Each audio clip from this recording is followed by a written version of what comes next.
Every day, one by one, I'm gonna try every recipe of Laura, starting from the very beginning.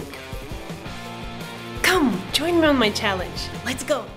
Hi everyone! Welcome to the 45th day of my challenge and back to my Iranian kitchen. I'm back and I'm super happy about that. I was really happy to visit my family and friends in Lithuania, but it's always, well, such a cozy feeling coming back home, especially when you know where everything is in your kitchen. It's so much easier. So today I'm gonna continue my taste experiments with the coolest recipe ever. Cookies, of course. I'm gonna try oatmeal raisin cookies today, and by the way, do they sound healthy or what? I'm looking forward to them.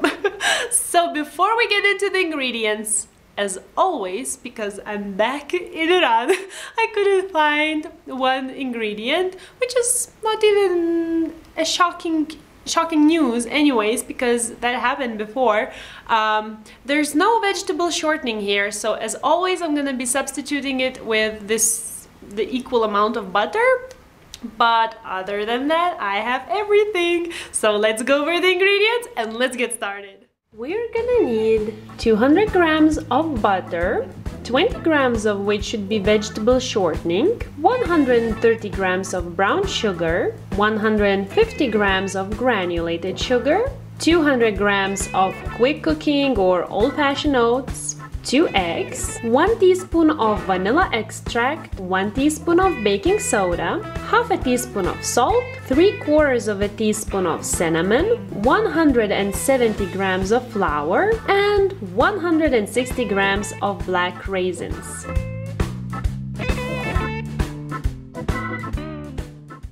I've started by turning on my oven to preheat to 190 degrees, and now I'm gonna make the cookie dough. And it will come in no time at all. Seriously, like 3 steps. We will cream first, butter with the sugars, then we're gonna add in the wet ingredients and then the dry. And that's why I have a huge bowl, because it's always easier to mix in a big bowl. Just because I'm not gonna use a standing mixer or a, I don't know, what are the other things? Kitchen food processor or whatever. I'm gonna use my muscle power. So let's make the cookie dough.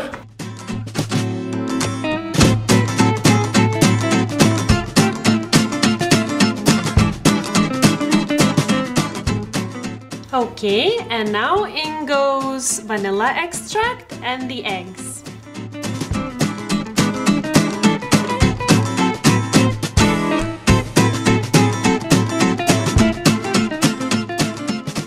Okie doke, and now flour, salt, baking soda, and cinnamon, and I'm gonna mix just to combine, keeping in mind not to overmix.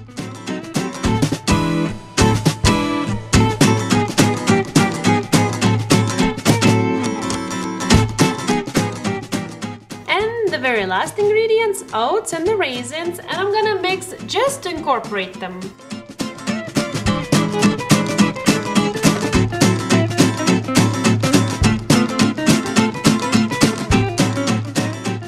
That's a workout, alright.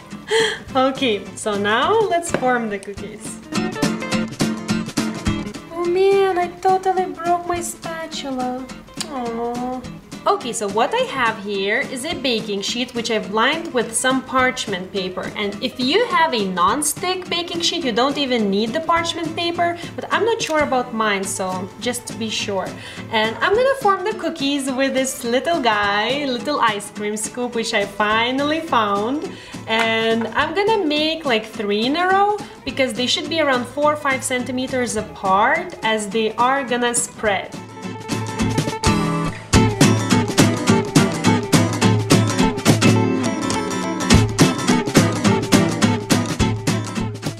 Okay, and now into the oven for around 10 minutes. And in the meantime, I'm gonna continue forming the cookies.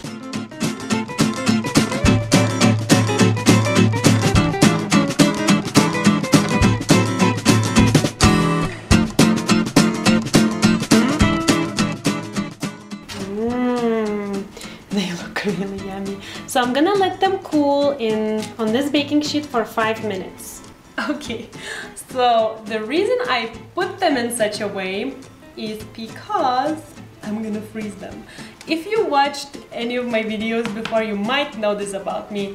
I learned this tip from Laura, freezing stuff, and I'm using it whenever I can.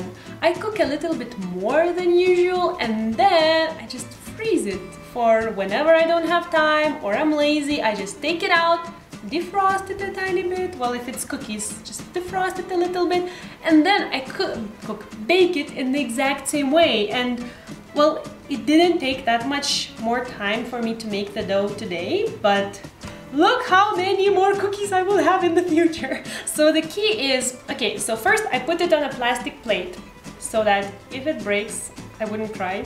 And I put the cookies in such a way that they wouldn't touch each other, well, wouldn't touch too much each other, so that once they're frozen, they wouldn't, you know, stick to one another. So I'm gonna put to the freezer just like that, no covering, nothing on top. And once it's frozen, I'm gonna take it out and just transfer to a plastic bag, and then it won't take that much space. So from the smells, I'm guessing I'm gonna have lots and lots of yummy cookies. Okay, and now I'm just gonna transfer them from the baking sheet on the wire rack to cool completely. And by the way, this is a recent discovery of mine, that this thing can be used as a cooling rack. Okay, and I'm gonna let them cool for around 20 minutes before I transfer them to the plate. Okay, they can cool all they want. I'm gonna try one, but before that, I just quickly wanted to kind of share with you about that spatula situation. I totally broke it, like totally. So I would really suggest and advise using like a wooden spoon or something, because yeah, now I have to go and buy a new spatula. Okay, cookie matter. Oh man, how to choose? Okay, this one I think. My mouth's salivating so much. It smells amazing. It looks really, really good.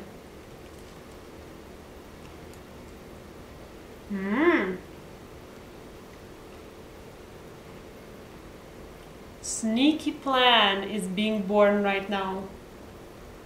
These are so good. From far, it kind of looks like chocolate chips. And okay, it doesn't really taste like chocolate chip cookie, but close enough. As for the sneaky plan, my husband hates oats. And I think I just found a way how to feed them to him. This is really, really nice. It's crunchy yet soft and a little bit spongy, I would say. It's like it breaks apart easily, but the crust is really, really crunchy. It's so far away. Oh, look. It's so good. I'm so happy how they turned out. So, as always, if you want, go and check the original recipe by Laura. The written one is down in the description box. And if you like my videos, then don't forget to subscribe. Don't miss out any new ones. And thank you for watching, and I'll see you in a day. Bye!